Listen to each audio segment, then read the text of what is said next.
back to Grim Advice with Gretta Myers. You've entered the Grimoire. Let's turn the page together. And there will be lots of page turning because apparently this one's long. Woo! Forewarning you guys now, I'm really tired. It's been a long week. So, here we go. It'll be fun.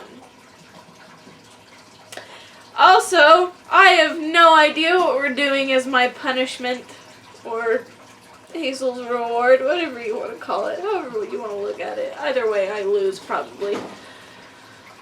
I don't know what we're doing tomorrow because she refuses to tell me and says she hasn't figured it out yet, but then she'll look all devious. And the suggestions that have been bounced around at my house have not been pleasant for me. So we'll see what I end up doing tomorrow. Here we go. Without further ado, one I haven't heard of. The Knapsack, the Hat, and the Horn. There were once 3 brothers who had fallen deeper and deeper into poverty, and at last their need was so great that they had to endure hunger and had nothing to eat or drink. Then said they, "We cannot go in this way, we had better go into the world and seek our fortune." They therefore set out, and had already walked over many a long road and many a blade of grass, but had not yet met with good luck. One day they arrived in a great forest, and in the middle of it was a hill, and when they came nearer they saw that the hill was all silver. Then spoke the eldest, "Now I have found the good luck I wished for, and I desire nothing more." He took as much of the silver as he could possibly carry, and then he turned back and went home again. But the 2 others said, "We want something more from good luck than mere silver," and did not touch it, but went onwards. After they had walked for 2 days longer without stopping, they came to a hill which was all gold. The second brother stopped and thought to himself and was undecided. "What shall I do?" said he. "Shall I take for myself so much of this gold that I have plenty for all the rest of my life, or shall I go farther?" At length he made a decision, and putting as much into his pockets as would go in, said farewell to his brother and went home. But the third said, "Silver and gold do not move me. I will not give up my chance of fortune. Perhaps something even better will be given me." He journeyed onwards, and when he had walked for 3 days, he got into a forest which was still larger than the one before, and never would come to an end. And as he found nothing to eat or to drink, he was exhausted. Then he climbed up a high tree to find out if up there he could see the end of the forest. And so far as his eye could see, he saw nothing but the tops of trees. Then he began to descend the tree again, but hunger tormented him, and he thought to himself, "If I could but eat my fill once more." When he got down, he saw with great astonishment a table beneath the tree richly spread with food, the steam of which rose up to meet him.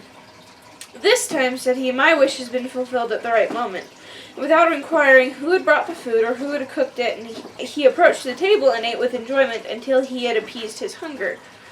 When he was done, he thought it would, after all, be a pity if a pretty little tablecloth would be spoiled in the forest here, and folded it up tidily and put it in his pocket. Then he went onwards, and in the evening, when hunger arose again, he wanted to try out his little cloth and spread it out, and said, "I wish you to be covered with good cheer again." And scarcely had the wish crossed his lips than as many dishes with the most exquisite food on them stood on the table as there was room for. "Now I perceive," said he, "in what kitchen my cooking is done. You shall be dearer to me than the mountains of silver and gold." For he saw plainly that it was a wishing cloth. The cloth, however, was still not enough to enable him to return and sit quietly at home. He preferred to wander about the world and pursue his fortune farther. One night he met, in a lonely wood, a dusty black charcoal burner, who was burning charcoal there, and had some potatoes by the fire that he was going to make into a meal. "Good evening, Blackbird," said the youth. "How do you get on in your solitude?" "One day is like another," the charcoal burner replied the charcoal burner, "and every night potatoes. Have you a mind to have some, and will you be my guest?" "Many thanks," replied the traveler. "I won't rob you of your supper. You did not reckon on a visitor, but if you will put up with what I have, you shall have an invitation." "Who is it to prepare it for you?" said the charcoal burner. "I see that you have nothing with you, and there is no one within a 2 hours' walk who could give you anything. And yet there shall be a meal. answered the youth, and better than any you have ever tasted. Thereupon he brought his cloth out of the knapsack and spread it on the ground, and said, Little cloth, cover yourself. And instantly boiled meat and baked meat stood there, and as hot as if it had just come out of the kitchen. The charcoal burner stared, but did not require much pressing. He fell to and thrust larger and larger mouthfuls into his black mouth. When they had eaten everything, the charcoal burner smiled contentedly and said, Your tablecloth has my approval. It would be a fine thing for me in this forest, where no one ever cooks me anything good. I will propose an exchange to you. There in my corner hangs a soldier's knapsack, which is entirely old and shabby, but in it wonderful powers lie concealed. As I no longer use it, I will give it to you for the tablecloth. I must first know what these wonderful powers are, answered the youth. Then I will tell you, replied the charcoal burner. Every time you tap it with your hand, a corporal comes with 6 men armed from head to foot, and they do whatever you command them. So much as I am concerned, said the youth, if nothing else can be done, we will exchange. And he gave the charcoal burner the cloth, took the knapsack from the hook, put it on, and bade it farewell. And when he had walked a while, he wished to make a trail of the magical powers of the knapsack, and tapped it. Immediately the 7 soldiers stepped up to him, and the corporal said, What does my lord and ruler wish for? March with all the speed to the charcoal burner, and demand my wishing cloth back. They faced to the left, and it was not long before they brought what he required, and had taken it from the charcoal burner without asking any questions. The young man bade them retire, went onwards, and hoped fortune would shine yet more brightly on him. By sunset he came to another charcoal burner, who was making his supper ready by the fire. If you will eat some potatoes with salt, but with no dripping, come and sit down with me, said the sooty fellow. No, he replied, this time you shall be my guest, and he spread out his cloth. Where am I? Which was instantly covered with the most beautiful dishes. They ate and drank together and enjoyed themselves heartily. After the meal was over, the charcoal burner said, Up there on the shelf lies a little old worn-out hat, which has strange properties. When anyone puts it on and turns it round on his head, the cannons go off as if 12 were fired all together, and they shoot down everything so that no one can withstand them. The hat is of no use to me, and I will willingly give it for your tablecloth. That suits me very well, he answered, took the hat, put it on, and left his tablecloth behind him. Hardly, however, had he walked away, than he tapped on his knapsack, and the soldiers had to fetch the cloth back again. One thing comes on the top of another, thought he, and I feel as if my luck had not yet come to an end. Nor had his thoughts deceived him. After he had walked on for the whole of one day, he came to a third charcoal burner, who, like the previous ones, invited him to potatoes without dripping. But he let him too dine from his wishing cloth, and the charcoal burner liked it so well that at last he offered him a horn for it, which had very different properties from those of the hat. When anyone blew it, all of the walls and fortifications fell down, and all towns and villages became ruins. He certainly gave the charcoal burner the cloth for it, but afterwards sent his soldiers to demand it back again, so that at length he had his knapsack, hat, and horn, all 3. Now, said he, I am a made man, and it is time for me to go home and see how my brothers are getting on. When he reached home, his brothers had built themselves a handsome house with their silver and gold, and were living in prosperity. He went to see them, but as he came in a ragged coat, with his shabby hat on his head and his old knapsack on his back, they would not acknowledge him as their brother. They mocked and said, You claim that you are our brother, who despised silver and gold, and craved for something still better for himself. He will come in his carriage in full splendor, like a mighty king, not like a beggar. And they drove him out of doors. Then he fell into a rage and tapped his knapsack until 150 men stood before him, armed from head to foot. He commanded them to surround his brother's house, and 2 of them were to take hazel rods with them and beat the 2 insolent men until they knew who he was. A violent disturbance arose. People ran all together and wanted to lend the 2 some help in their need, but against the soldiers they could do nothing. News of this at length came to the king, who was very angry and ordered a captain to march out with his troop and drive this disturber of the peace out of his town. But the man with the knapsack soon got a greater body of men together, who repulsed the captain and his men, so that they were forced to retire with bloody noses.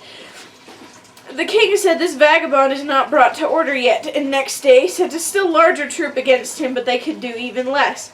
The youth sent still more men against them, and in order to be done even sooner, he turned his hat twice around on his head, and heavy guns began to play, and the king's men were beaten and put to flight.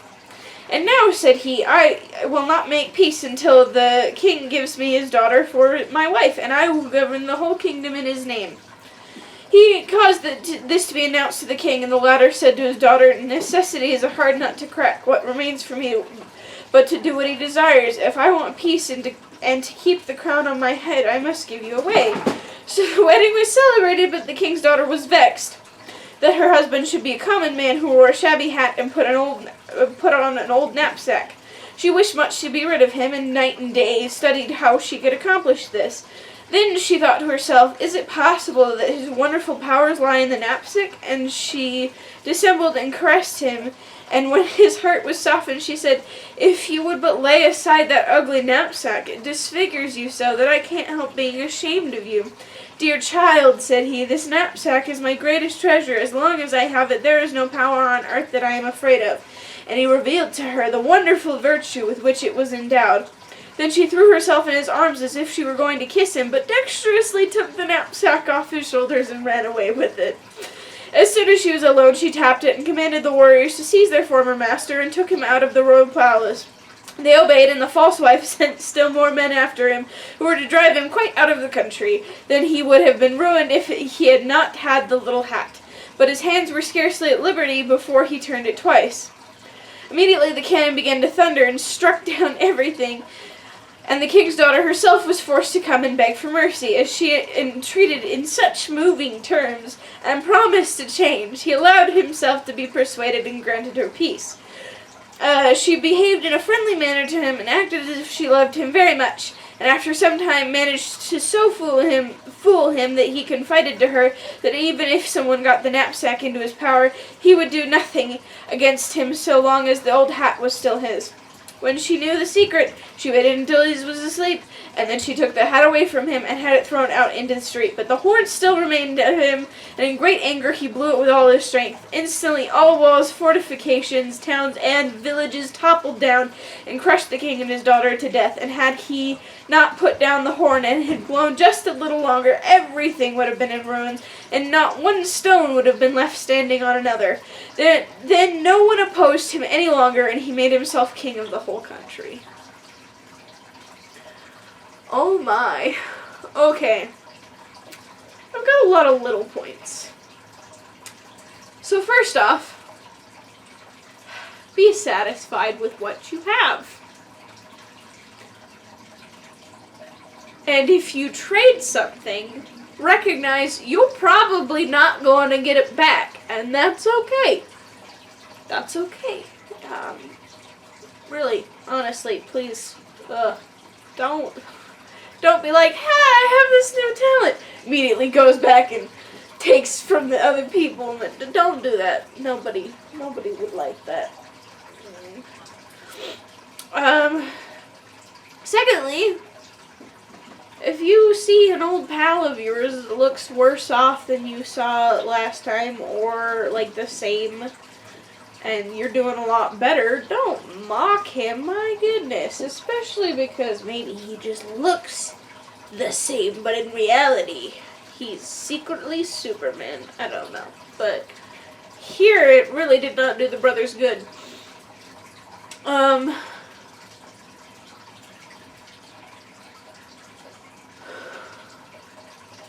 And I mean, silver and gold are cool, but magic is way cooler, so I mean, he was kind of right. But, like, he just kept going, even after he had this wishing cloth. Like, he could have done so much with that. Sold the food, like, you know, like, he could have done good with that. But he's like, nah, I must be all-powerful. Then he never uses the wishing cloth again.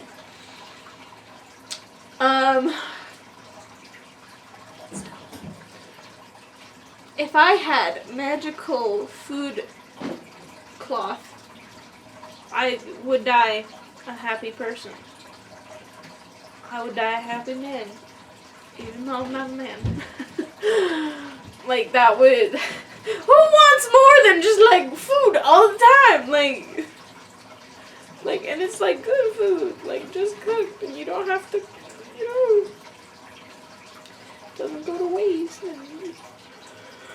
Okay. Secondly, careful who you trust. Okay, I'm sorry, but the king, he's like, this is a necessity, you have to get married, sorry, sucks to be you, I guess. I mean, like, I won't even get into it. Okay, yeah, careful who you trust, because the wife is like, oh, I'm gonna kiss you, no, I just stole your stuff. Oh, I'll watch you while you're sleeping, no, I just stole your hat. She's like, I'll change. Doesn't. But like, come on, man. They didn't get married for love. He was just like, give me your daughter. And he's like, okay, I guess. And she's like, I hate your guts. He's like, whatever, man. We're married now. My goodness.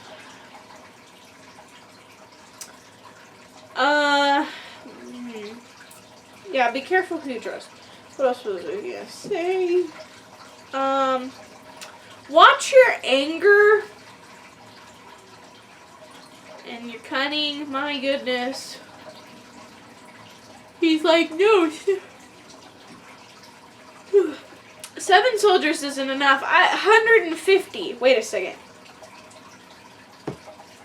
I don't think 7 is 150, like, divisible by 150 divided by 7. I don't think you can.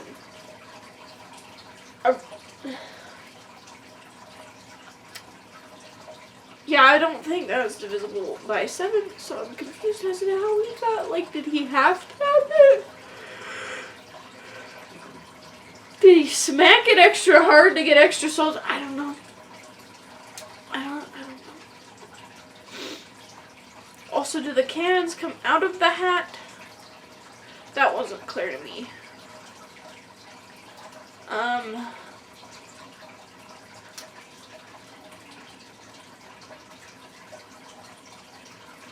But, like, in the end, like, if you know that you're a person who tells people things, wow, really. Like, if you, like, you know, you share things with people, at least keep one thing away from every different person, so unless they all collaborate, they can't, like, all know the real you. Or, like, I came out wrong, but, like, because, like, he had his secret weapon in the end. Which, I mean, given more time, the wife might have totally weaseled that out of him. My goodness. She certainly used her strengths to her advantage. And he was really dumb in falling for it, not once, but twice.